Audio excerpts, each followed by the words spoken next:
Construction worker. Yes, tama yung sinabi niya.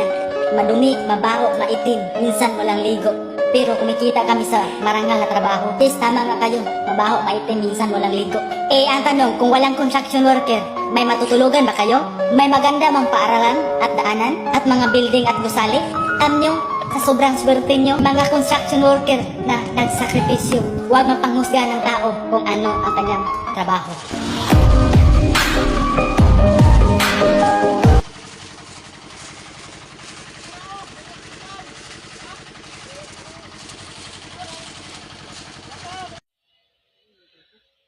Palagay ng personal. Hindi pa natin ko. Wala on. Tang ina niya picture video. Ang hayop pa pawikan to. Hirap sila sa lagay nila, mga lasing, takaban ba naman? Yo,